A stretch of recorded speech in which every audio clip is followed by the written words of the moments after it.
はようございます。ほどほど配信。無責任 YouTuber、UFO チャンネルの UFO です。令和5年9月14日木曜日。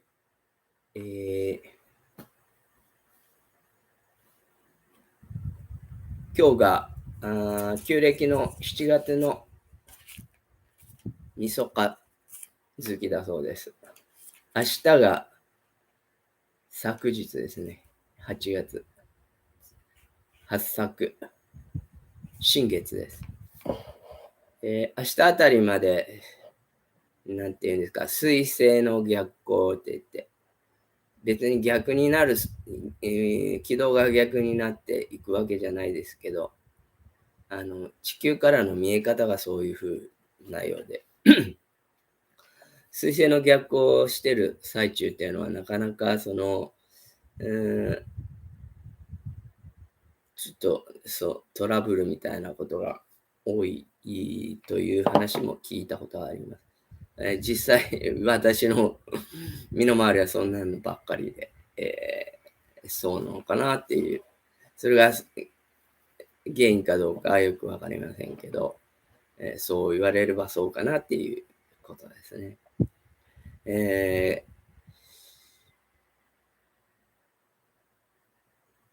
詐欺メールがすごいんですよね。1週間以上ですね。ちょうどルーターがおかしくなったあたりから、1日に5、60件来たんです。Amazon プライムのやつとか、三井信託銀行だかな。うちないのに、それから、宅急便が届きましたとか、まあ、ソフトバンクもそうですけど、全部これはおかしいってすぐわかるんで、消すんですけど、一挙に10件ぐらい入ってるんで、それを全部しらみつぶしに、削除しながら、まだ来るんだっていう感じの、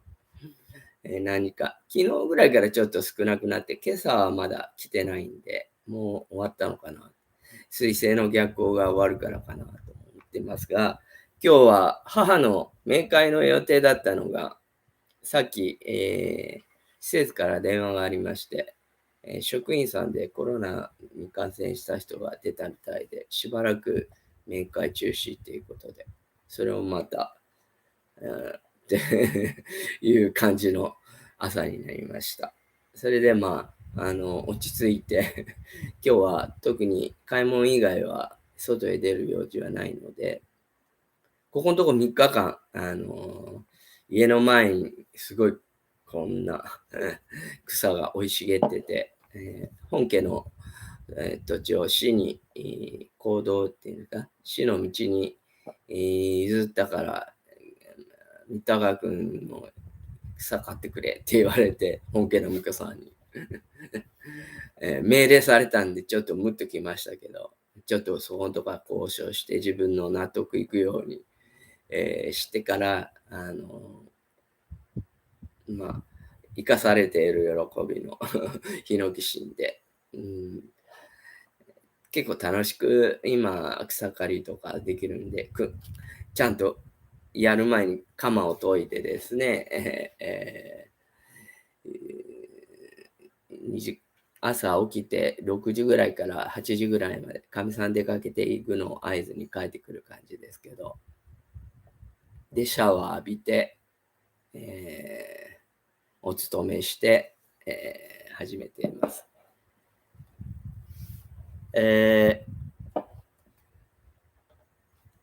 気持ちの方も本当にアップダウンが激しくて、ですね、調子が一日のうちに本当に、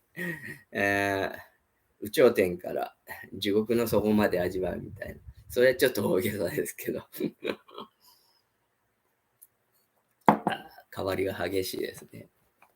大体私はせっかちなので、あれもこれもと気が散るんですよ。で、一つのことに集中して腰を据えてやればいいんですけど、そういうのがなかなかできなくて、で、あれもこれも同時にやるので、料理を焦がしたりとか、道具をなくしちゃって、かみさんに、あんたはお母さんに似てるって道具を大事にしないって、意識がないって言われました。父はそういう点では、道具を大事にする人で、小屋にこう、工具の置く場所をこうマジックで書いて、ずらっと並べてあるんで、それはかみさんもそう言って、あなた、お母さんの悪いとこ受け継いでいるみたいなことを言われました。こんな話をするつもりはなかったんで、今日は、前回宮沢賢治の話をしまして、あやふやなことを言ったので、若い頃に買ってた宮沢賢治、これが谷川哲夫さんの、哲学者の、谷川俊太郎さんのお父さんですね。これは、谷川俊太郎さんと河合隼先生の対談集、魂はメス。魂にメスはいらない。若い時はもう本ばっかり買ってたんですよ。で、書棚にいっぱい入ってるんですけど、最近はも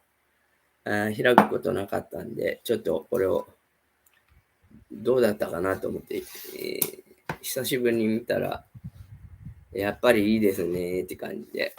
で、一応読んでるんだなっていうのも感心しまして、こういうふうに、ラインマーカーで書いて。で、もう一回読み直さなきゃいけなくなったなって感じなんですけど、今、トルストイのこの復活も、だいぶもうここまで読んだんで、すごく面白いですね、やっぱりトルストイ。で、この谷川哲夫さんの、これは宮沢賢治の評論ですけど、トルストイのこともすごく褒めてありますね。で、これをちょっと今日読ませてもらいますね。ちょっと長くなるかな。すいません。途中で抜粋なので、意味がわかんないかもしれませんけど、私もちょっとどうなるか。私は今日の心構えという主題から非常に離れたようであります。主題に少しも触れなかったではないかと思っておいでの方もあるかもしれない。しかし、雨にも負けずの精神、この精神をもし我々が本当に身につけることができたならば、これに越した今日の心構えはないと私は思っています。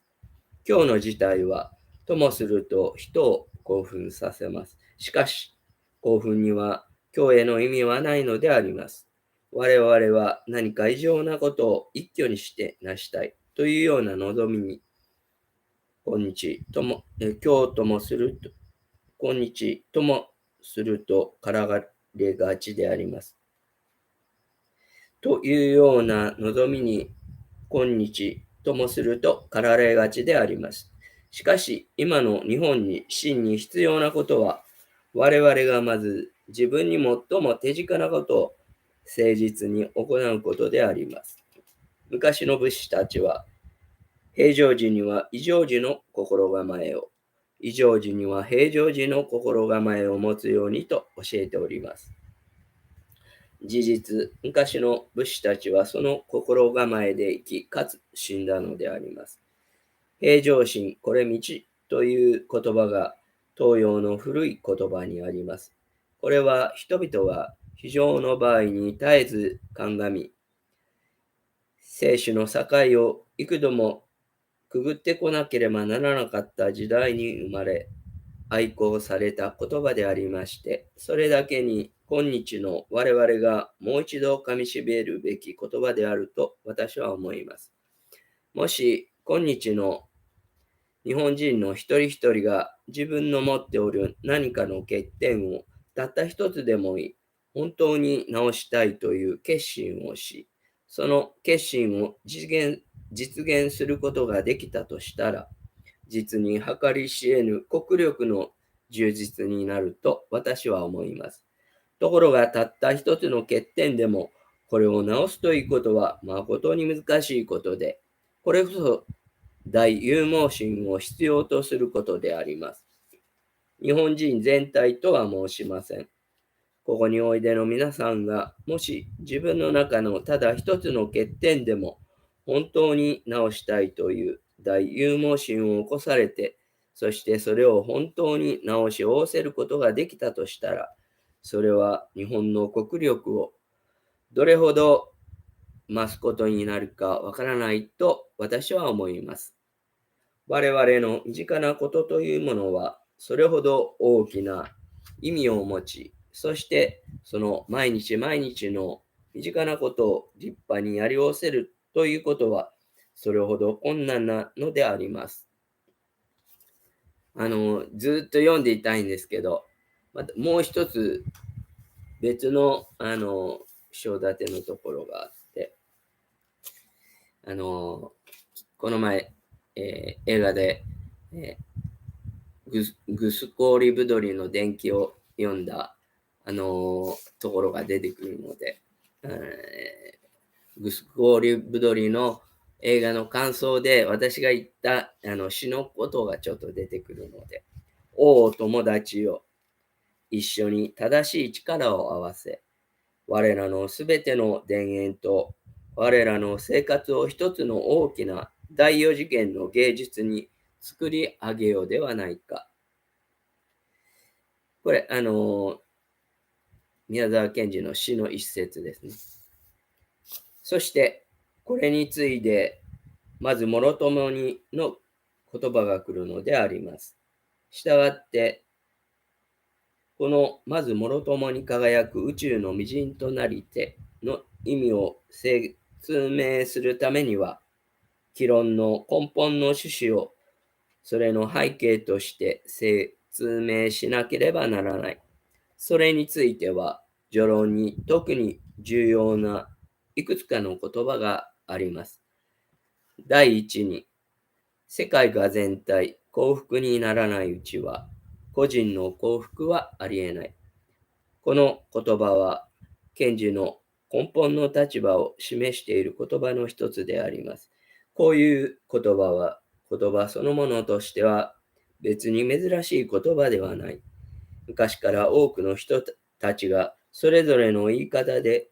こういう趣旨を口にしているのであります。ただ、賢治の言葉として、この言葉が特に意味を持っているというのは、賢治がこの世界の幸福を身をもって念願した人であり、その念願に真に生きたというところにあるのであります。こういう念願に生きた人もまた事実少なくはない。それはあらゆる階層に、君主にも、為政者にも、産業の開発者にも、社会事業家にも、様々な方面に我々はこれを見ることができる。もっと一般的にも、我々は革命家や宗教家の中にこういう念願に生きた人を見ることができる。しかし、革命家にはその動機の最も純粋なものにおいても、破壊的暴力の肯定があり、一つの権力に対抗する別権力への意志が支配的で、その意志の実現のためにはあらゆる手段を辞せない。人を欺いたり、犠牲にしたり、裏切ったり、正しい意志もそこでは不正な手段によって常に汚されなければならないのであります。賢治はそういうことのできるように生まれついていなかった。不正に対する怒りは、賢治の作品の随所にこれを見ることができますが、しかしその不正に対して、さらに別の不正をもって対することは、賢治にはできなかったのであります。革命家はもともと政治や社会や経済やの領域における制度に伴う悪をなくすることをその任とするものであり、そのために古い制度の破壊を図るものなどでありますが、事実、また制度に伴う諸々の悪は、それによって最も根本的になくすることができるのでありましょう。しかし、制度に伴う悪というものも、もともと人間の人間たる性質によるのであって、つまり、いわば現在によるのであって、古い制度の破壊の後に新しい制度が作られれば、そこにもまた必然、その制度に伴う悪は生まれるのであります。人間が今日あるような人間である限り、これはおそらく未来永劫に変わることはないでありましょう。そこからあらゆる革命の中で人間革命こそ最も根本的な革命であるという立場が生まれるので、宗教はそれを目指しているわけであります。ただ宗教もまた実定宗教として組織を持つと、その教団の組織の中に本来の精神を失う。その点、いわゆる宗教家の中においてよりも、宗教家でない人たちの中にかえって、宗教の真の精神が生かされる場合が多い。賢治はそのような宗教的精神に来た人でありました。彼は世の中に一人でも不幸なものがある限り、いかなる仕方においても自分が世の常の幸福となることを拒否せんとしていたように見えます。これは仏教の言葉で申せば、菩薩の心であります。無料儒教にある法蔵菩薩の第48願は、その菩薩の心を典型的に示しているもので、たとえ我、仏を得たらんに、十方の衆生、指針に侵略して、我が国に正然と欲し、ないし10年千にもし正然馬、正ぜずん馬、昇格を取らじとある。その48願は、その上に浄土教の建立せられているものであります。みんな極楽へ行けないようなら、自分は仏にもなるまいというのであります。法蔵菩薩は阿弥陀仏になった。だからその悲願は叶えられたことになり、十方の衆生は救われることになるのであります。こういう信仰のパラドックスはここにはありません。賢治はただ自分の決意と祈願とそこに語っているだけです。しかし、賢治がどんなにその決意と祈願とに忠実であったかは、これは賢治の一生を顧みて、その書き残したものから、その仕事から、その原稿の端々から、我々の断言し得るところであります。事実、賢治は法華経の行者として該当の説教をもしたことがあります。この意味においては一個の宗教家でもあった。しかし、そのわずかな時期を除いては、いわゆる宗教活動を彼はしたことはなく、したがってその文学活動を法華経の行者としての立場から見ることができるにしても、その立場からのみ見ることは、その文学活動を歪めることになる。賢治の本領はどこまでもその決意と祈願と独自の方法で生かしたというところにあるというべきであります。それが賢治を野の賢者とも、あるいは矢の賢者とも、ある意味では社会運動家ともしているもので、彼を一個の宗教家と見せるのも、そういう種族性の一つとしてであります。第2にこういう一連の言葉がある。自我の意識は個人から集団、社会、宇宙と次第に進化する。この方向は古い聖者の踏みたまえた、また教えた道ではないか。新たな時代は世界が一の意識になり、生物となる方向にある。正しく生きるとは、銀河系を自らの中に意識してこれに応じていくことである。これは賢治の言葉ですね。世界が全体幸福にならないうちは、個人の幸福はありえないという先の言葉は、こういう宇宙的連帯の根本感情を根底としているのであります。この根本感情、あるいは彼の言葉を伝えば、この直感は、古の求道者たちの実験に一致し、さらに近代科学の実証に合致する。古の求道者たちの実験とは、古い聖者の踏み、また教えた道とも、彼の言っているところのものであり、主として大乗仏教の教えを指し示しているものと思われます。ちょっと長くなりそうなんで、この辺で終わりますが。もう20分過ぎた。そんなわけで、やっぱり若い頃に読んだ本っていうのは、すごく影響を長く残してるなっていうのを今自分は感じながら読んでます。自分の思ってることって今ここに書いてあるじゃないかって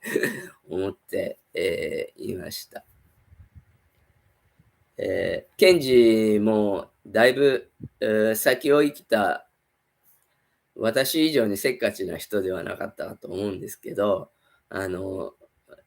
次元の意識をすごく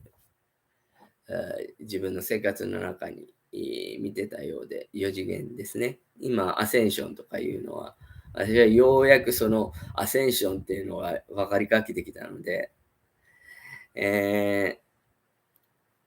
何ですか。額に汗してアセンションですね。なかなか難しいですね、こういうのもね。言うは安く、行うは形で、そんなことを思いました。また、本を読むのも、あれですけど、成功うどくで、私の場合は、晴れてても本も読みたい、畑にも行きたい。雨降ってても畑に行きたい、本も読みたい、料理も作りたい、絵も描きたい、小説も書きたいって。こんなことばっかり、繰り返しているので、どれ一つ、ものにはならない感じです。それでは皆さん、Have a nice day. Goodbye. いほチャンネルでした。ありがとうございました。また字幕書くの大変だ。